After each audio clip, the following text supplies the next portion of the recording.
It's Sunday, August 15th here at the West End Gun Club. Wasn't planning to come out to the range today, but my gunsmith texted me Friday or Saturday and said, he asked me if I was gonna be here because my gun was ready. So I gave him my CZ455 several weeks back because I got a new trigger for it, but the trigger on the CZ455 won't fit inside the MPA chassis without a modification. And I could have done it myself using drills just to like kind of drill out sections of the chassis, the inlet, to make room for it, but I'd rather have somebody with a mill to do it properly, and so he did that for me. And he had that ready to go, so I decided to come out here to pick it up.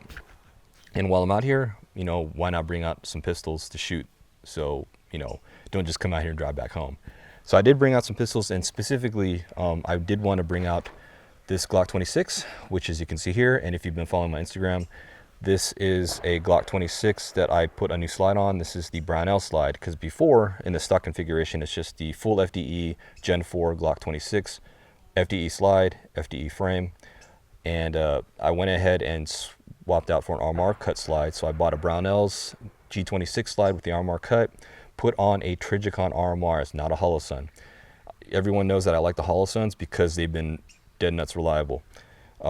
This is the Trijicon RMR, but it's technically it's a Type 2, but it's the HRS model, which is kind of like the contract version they make for the military. So with this one, it's basically the same as an RM06, which is the adjustable LED with a 3¼ MOA dot. And I think the only real difference is it's just this hard anodized FDE color. That's pretty much it. I think it's the same price, if not cheaper, than an RM06. But I went ahead and bought this one, decided to give the RMR a chance because I really haven't spoken about it in a written form, but I've spoken about it quite frequently in my previous vlogs that I had failures with the original RMR. I had an RMR RM07, which is the adjustable LED model with the 6½ MOA dot. I went through 3 of those in a span of 12 to 14 months. I gave up on them. I gave up on micro red dot sights on pistols until the Holosun came out. Bought the Holosun to give that a whirl, and that thing has been perfect on my G19, which I did bring out with me today. But after a while, I said, you know what? I kind of want to get a red dot on my G26, but do I go Holosun or do I want to give RMRs a chance? Not that they have the Type 2. The Type 2's been around for a while. They've supposedly made improvements. So I said, you know what? I'm always about trying out things. So I decided to go ahead and get the RMR Type 2 in the form of the HRS.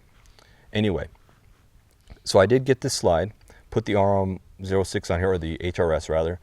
I put some Trijicon suppressor height sights on here. These are night sights. And I swapped over all my parts from my factory slide to this one. So the firing pin, the safety plunger, the ejector, extractor, I mean, all that stuff was swapped over. Well, the ejector is actually on the frame, but the extractor swapped over. And I just put in a new channel liner because you kind of have to put channel liners in all your slides. You can't take out the channel liner from one side, put it in the other, because in order to take one out, you're going to damage it because you kind of have to thread into it to yank it out. So it's just, you're just going to install channel liners on every slide because they're press fit. Anyway, brought this out today, so we're going to sight this in.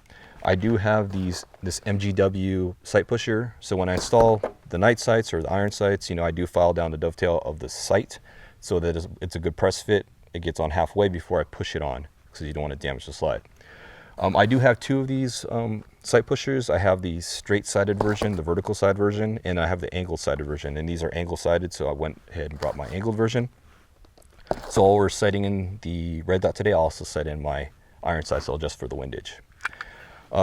Did bring out a couple pistols with me as well, the G27, my Gen 3, and then my standard Gen 3 Glock 19, mainly because I want to kind of compare the Holosun and the RMR on video a little bit as far as my take on the two, revisiting the RMR. But let's go ahead and load up some mags, and we'll start shooting. I'm going to go ahead and just shoot a few on paper right now. I have no idea where these are going to hit because, you know, you can't really bore sight these sights on a handgun without a tool, of course. So we're going to do this. Wow, it's actually relatively on.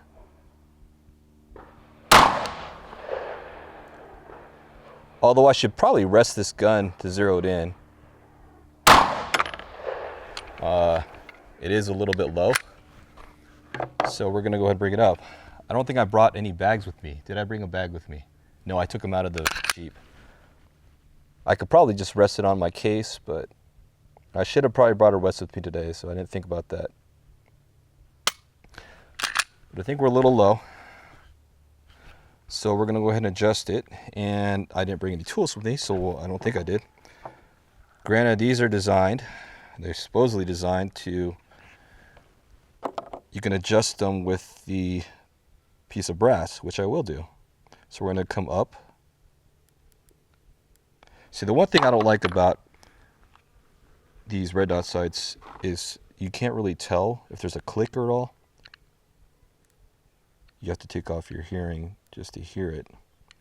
I don't think the Holosuns have tactile clicks like the RMRs do, but it can hear that.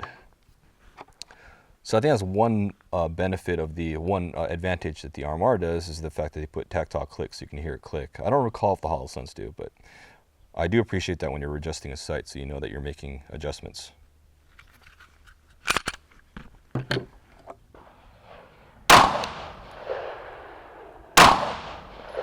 Still seems like it's low and right, or low and left rather. So either I'm dropping it, or it needs to be adjusted still. And so, one issue I had back in one of this second RMR that failed on me back in the day, is it was DOA. The adjustments didn't work. So I would be very, very disappointed if this had the same issue. That it had a failure as far as the adjustments are concerned. So the first one was actually out of the West End Gun Club, and when I was shooting it, I think I'd had it for at least 4 weeks, and I think I had at least 500 rounds on it. Sorry, there's bugs all over the place.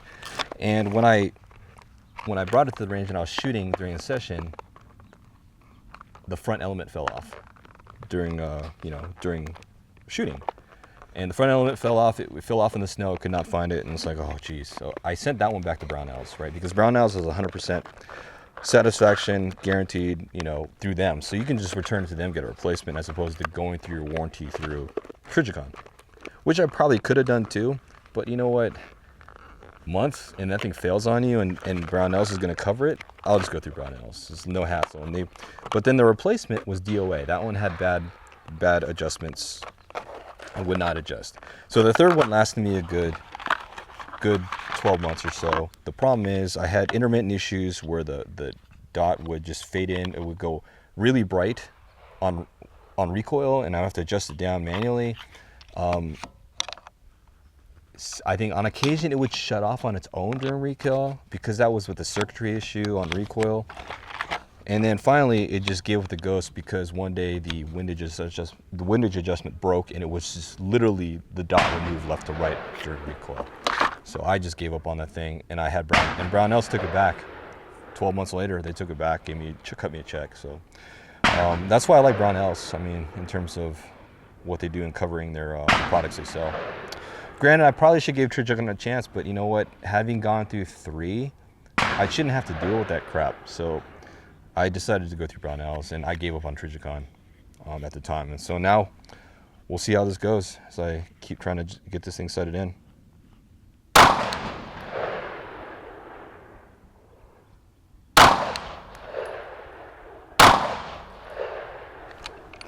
So I threw one away right, probably me. What I'm going to go ahead and do though is put up a paster for a reference point. Too many holes on paper.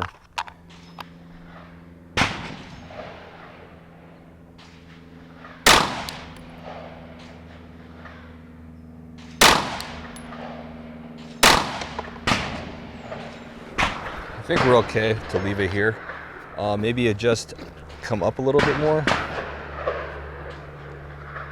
Just a bit.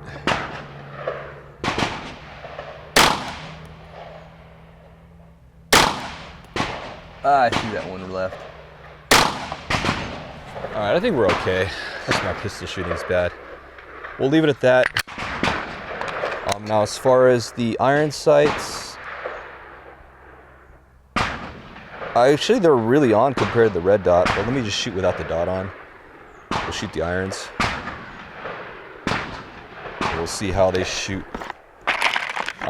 Some people argue that you should just go ahead and line up your iron sights with the red dot.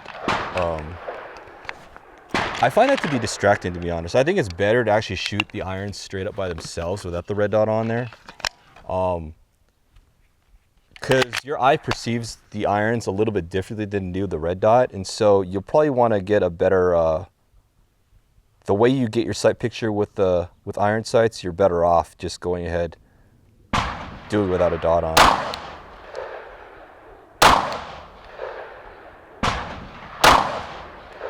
So right now we're high and to the right. So I'm gonna have to drift these sights over just a little to the left. Is that correct?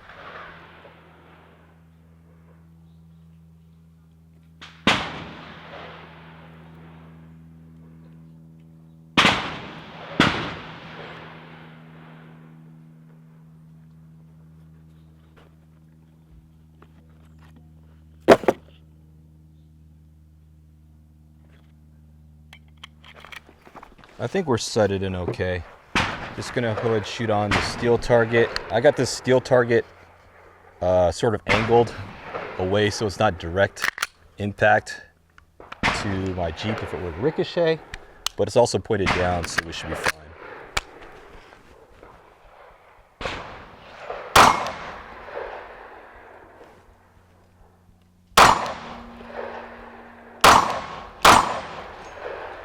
And I'm pulling them to the left.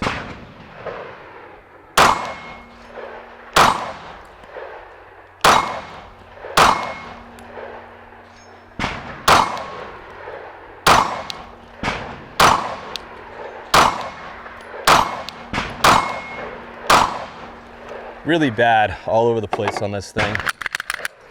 My recoil control with the G26 is not as good as with my G19. So we're gonna test the irons on this thing.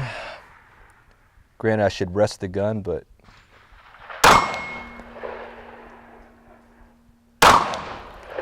the irons are okay. A little bit pulling to the left still.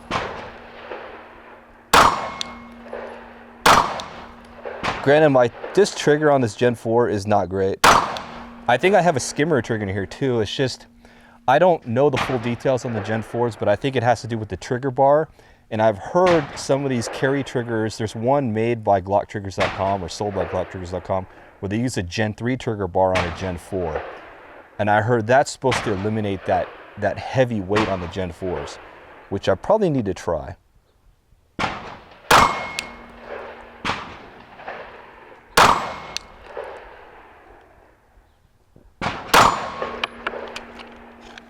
I think the windage on the irons are good.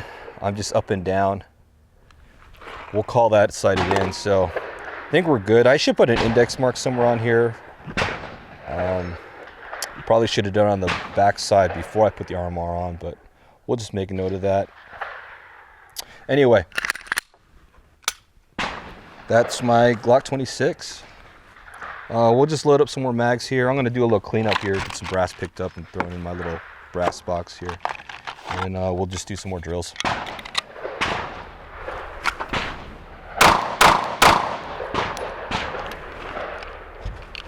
So the one thing I'm noticing about this G26 is I'm not getting the muzzle of the gun down correctly onto the target. It seems I'm keeping it higher up, so I really need to focus on getting that muzzle pointed correctly as far as the angle to target. So that's what I need to work on with these draws. But other than that, once I get the dot on there, I'm pretty much able to get the shots on target within a tight group. Liking the feel of this. I think the Holosun with the larger window does aid in that a little bit because you can spot the dot faster. So it's going to take some getting used to in terms of getting the gun gun down on the target, or the muzzle pointed accurately on the target, so you get your sight picture, or get that red dot in your field of view, in your sight picture. Because it seems like every time I'm pulling forward, I have the gun angled up, and therefore I'm missing the dot. So I need to drive it forward correctly to get it in line. I think that's the only thing I'm seeing right now with the RMR or the HRS.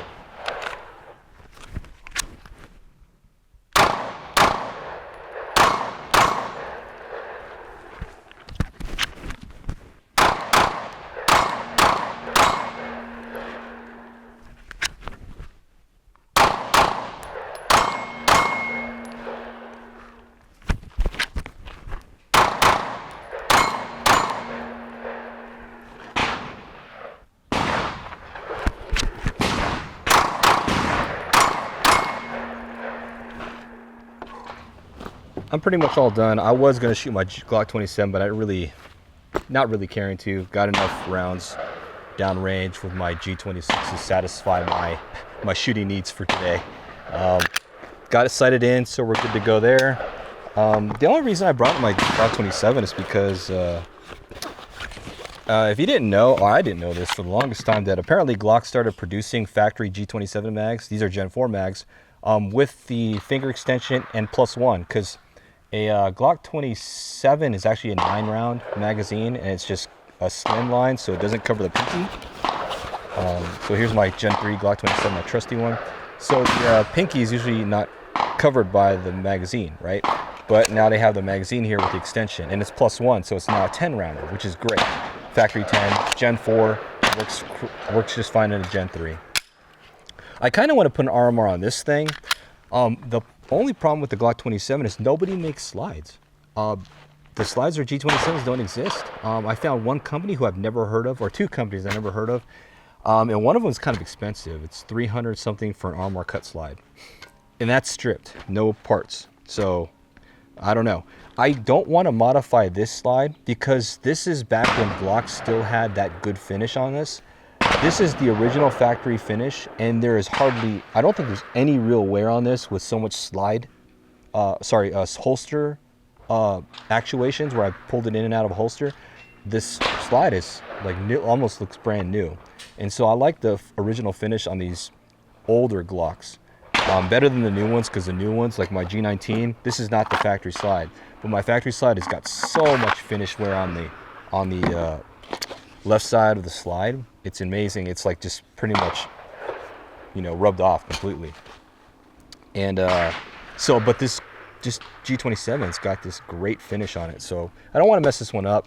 Although I do want front serrations, so that's why I want to get a new slide and have it worked on, or have a new slide with an RMR cut and front serrations, because trying to pull this, especially when it's slick, it's just trying to rack from this side is difficult. People probably don't do this, but I like to rack from the front often to press check, as opposed to doing this, because I get more of a controlled press check doing it this way. But you can't do it with this Glock slide because it's so slick. I mean, not very easily or reliably. This one, this Brownells slide, you can easily hit that, and plus I got the RMR in the back to assist that, but I can press check easily through that. So that's kind of one of a different slide for this, and then get an RMR for this, for the G27. Anyway, that's kind of the only reason I bought my G27, was just to shoot with these magazines, but I'm not going to do that today, for another day. Other than that, not much else to talk about here. Again, the RMR, going to give this a whirl. We'll see how this holds up compared to the Holosun. Again, bigger window on the Holosun. Holosun has, so the RMR is a little bit more slimmer profile, so it's better for concealment. I think as far as the window is concerned, the coloring and the tinting, it's got that blue tint, which I know Gun Bench, Clint, a friend of mine who lives in Texas now, I know he doesn't like the way that blue tint appears on red dot sights, and I think he's tried a few that aren't like that. I personally don't have any issue with that. Frankly, I think the blue tint actually helps me get on target better, in terms of just knowing that I'm on this window, my sight picture is just that. I don't know, it's just the way I feel about it. So I'm indifferent. Holosun controls. I think the RMR controls a little bit better because you have a bigger plus and minus on individual sides as opposed to Holosun. It's the plus and minus on the same side. So I think it's a little bit more intuitive this way to have it on one side or the other. Just to know that, hey, I can adjust once, you know, it's just in the dark especially, and with gloves on, it's easier to do that way. So other than that, not much else to say about the RMR right now. The Type 2, we'll see how it holds up. That's going to be the key thing. Is it reliable? Will it hold up to as many rounds as my Holosun has held up to? Again, the Holosun made in China, but apparently it's, from my experience, it's better, for at least better than RMR Type 1s.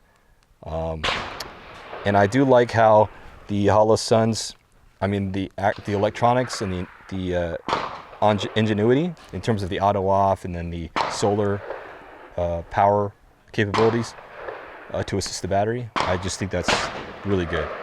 I know this one, this Type 2 has like an automatic mode where it, after so many hours, if it's left on in manual mode, it'll go to automatic mode, so it can dim the light based on ambient light. So if it's like in a case it's really dark, so it'll dim it more. But it won't auto off, I don't think. So I kind of wish it had an auto on, auto off like this does, because you can pick it up. Once it detects movement, it'll turn on. But I don't know, it's little things here and there, because I guess if you're going to be in a carry situation, you're going to have to just turn on the red dot and leave it on, because why would you go in a carry situation and not have it? Like, you're not going to have time to draw, turn on, and shoot, right?